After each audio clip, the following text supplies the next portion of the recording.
Yazi kule ndaba kaPhakela uMthakathi nokudibana kwakhe nopresident. Ngiyafuna siyibuze imibuzo nje ethile. Seke siyibuza ukuthi now that abantu babelieve ukuthi kungenzeka ukuthi bafinyelele kuye, kungenzeka ukuthi ubribewe. What is inhloso yayo yonke leyo nto leyo? Because mina ngokwami nginento ethi akabribanga, and kukancane ukuthi ungabribe umuntu ngokudibana naye just ilanga eliyi-1 and already umnika imali yokuthi ayeke wonke umsebenzi ade wenza i-build up engaka to i-30 zikaJune. Kimi ayenzi sense, and so I think ukuthi in a way lento lena ibe i-byproduct. Mhlawumbe upresident was concerned ukuthi kungenzeka kulimala abantu and wanted to meet abantu, but ngiphinde ngingaxoli ngaleyo nto leyo because nginento ethi upresident knew ukuthi uPhakela uMthakathi akasebenzi yedwa. He knew ukuthi labantu bawu-3 abakwi-forefront but wabiza 2. That means upresident knew ukuthi into ayenzayo yena ukufaka isandla semfene so that sikhuluma into engasadibani sisonke ezabantu abasupport i-march and march.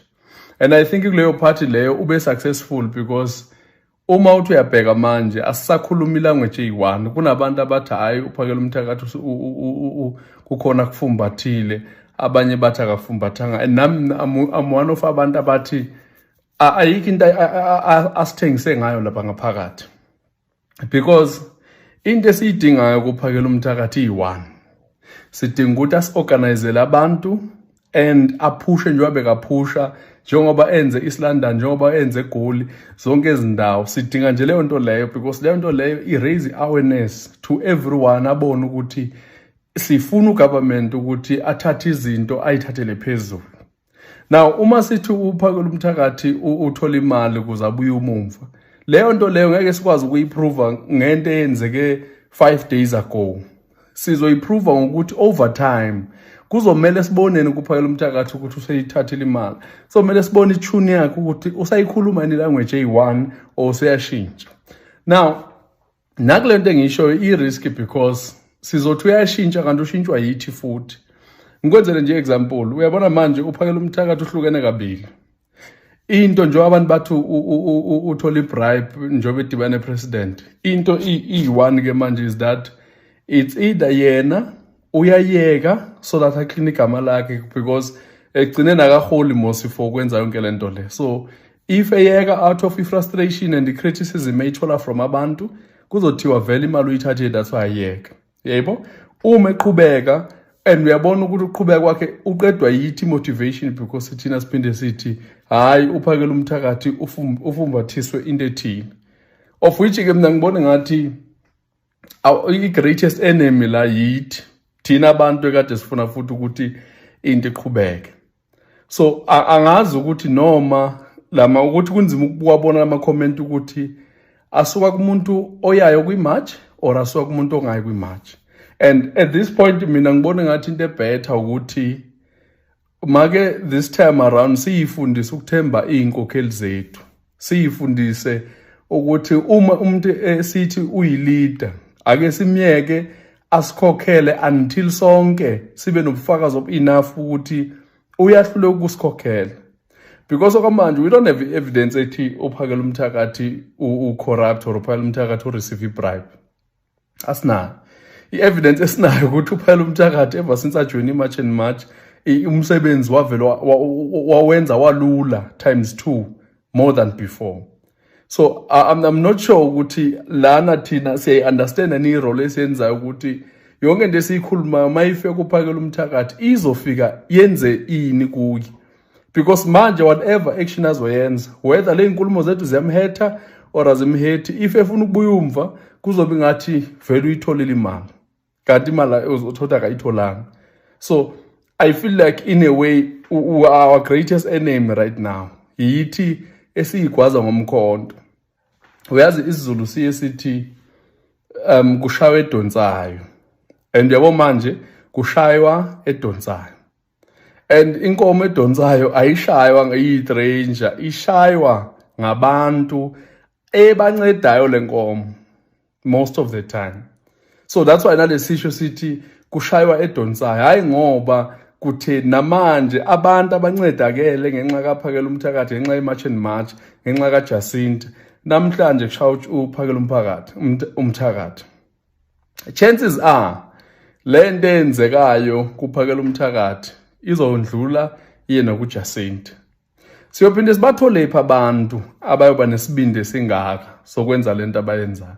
Siyophinde sibathole because selokwaqala asikaze siyibone into nje endle eminyama idibene kanje ngento eyodwa abantu bame nje kwinto ababelieve kuyo.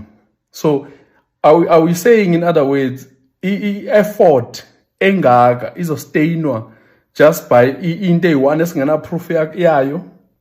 I feel like mina unfair.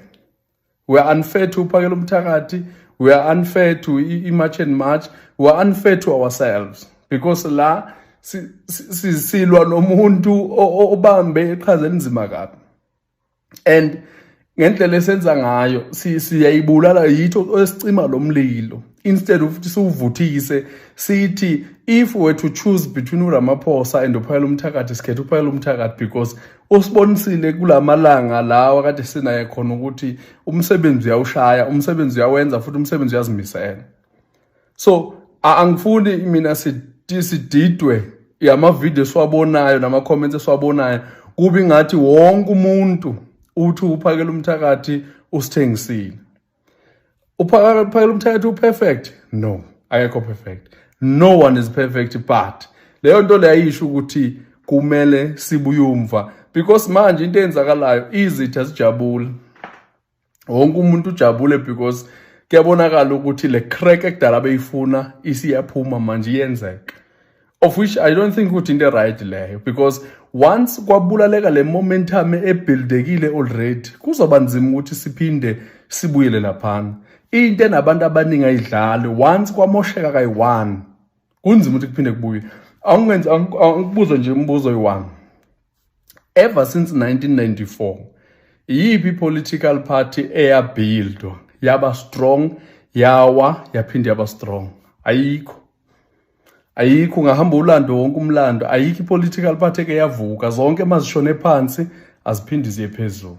So nathi sikuleyo risk yokuthi once sawucima lo mlilo akekho umuntu ophinda abe kule momentum iMarch and March ekade kuwo from now on kuya phambili, and kuzobe ngathi the greatest cause yalento was uPhakela Umthakathi meeting the president, and it was not.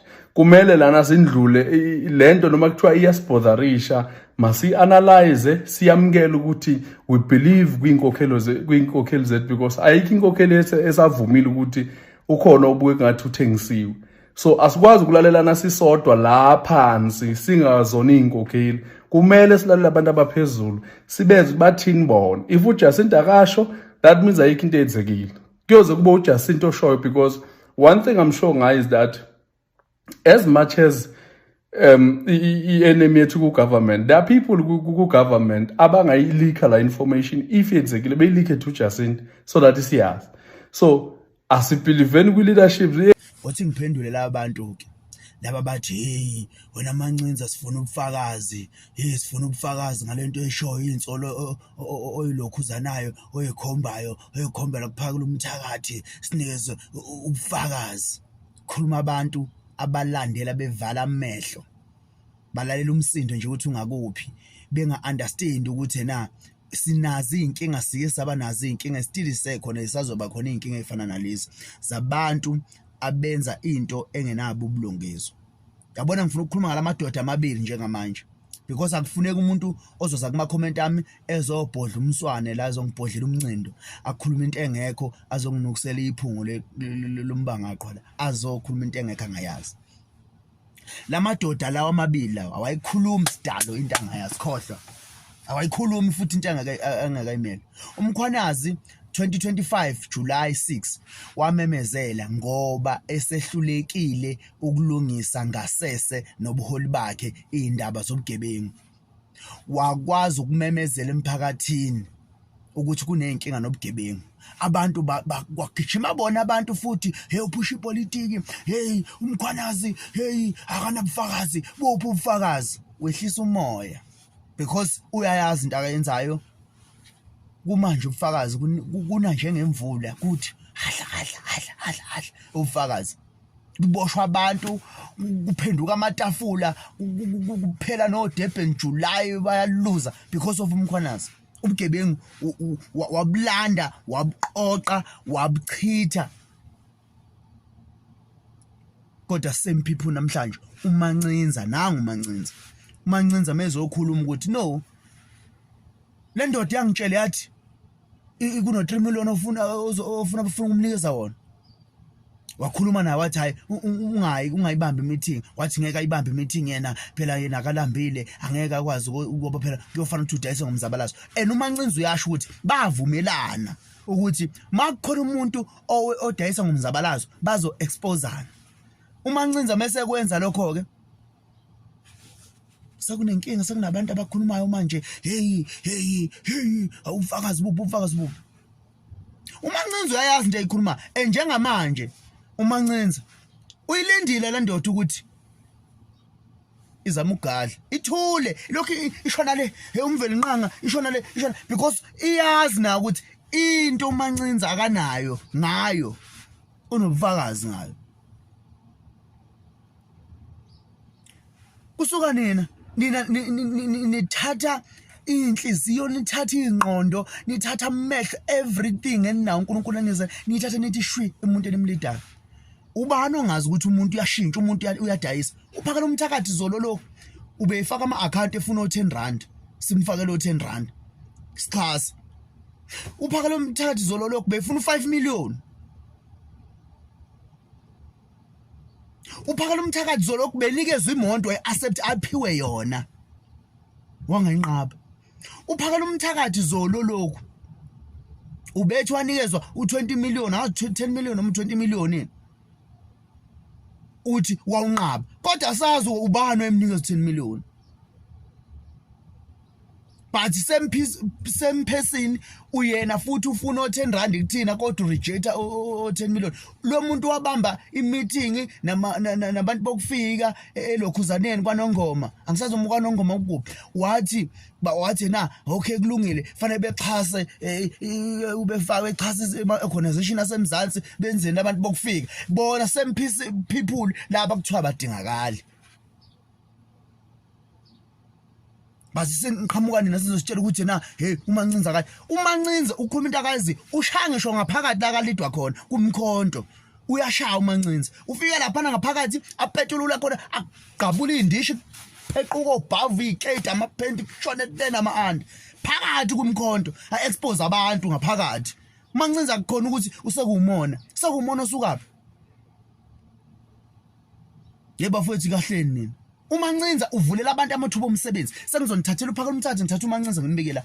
uMancinza ukhipha abantu bangaphandle abasebenza ngokungemthetho eSouth Africa, abakhiphe emakhampanini emafemini, afaka abantu base South Africa. Ngikhuluma namhlanje kunemizi edlayo, kunabafowethu abakwazi ukuyithengela nge-roll on ngenxa kaMancinza. Uvula amathuba omsebenzi amaningi. Uphakela umthakathi uthi uzovula amathuba u1 million omsebenzi. Ayubani? uMancinza uyakungena ekhampanini akhuluma nomlungu, uma ngabe umlungu exhaphaza abantu bengadidakuthelwa ama-UIF nani eyozinto ezinjalo zonke lezi ukuthi uma usebenza ube nama-rights. Afike lento le yakhuluma nomlungu ayilungise lonto ibe right emakhampanini. Uphakela umthathu wenzani? Uyakhuluma ngizo. Bafethu kahleni nini. Senimkhonze kangaka ulokhu uzuphakela umthakathi. Yini lesenikhonze kangaka ngayo ngoba asinankinga, siyakudinga ukuthi kube right, abe right yonke into ilunge, but angeke phela thina sivume ukuthi na sesothengeka kalula. Ngeke sithengeke kalula. But nina senimazi uphakela umthatha, senimazi ukudlula. Umuntu ekugcineni mase kubeka imali la ekubeka umndeni wakhe, acabanga umndeni wakhe kubeka imali. Bafowethu umuntu ucabanga different. Thathe ngizongizwe thina. Ngizwe ivuke kusene gxeko Ramaphosa la. Waba nemeeting eyi1 uRamaphosa noNgizwe. Washintsha ukukhuluma. thweqe ungizwe banamhlanje yini ezoyimonela uphakela umthakathi ngoba uyayithanda into enziwayo uMancinza why ezomonela hey bafethu anikahle nini anizameni nje ukuthi nikhule nibheke ezinye izinto into efanele senze thina ukuthi kulungiswa lento ibe right uphakela umthatha asho ukuthi bekukhulunywa ngani why ebaleka kwi-meeting efanele ukukhuluma namalungu e-march and march nama-organization onke laba behlangana nabo behlala i-meeting benza yonke into why esebaleka i-meeting ezokwenza i-media briefing uMancinza unabo ubufakazi ngeke akanandaba nokuthi ungamthatha umise khona lo muntu siyamazi noMancinza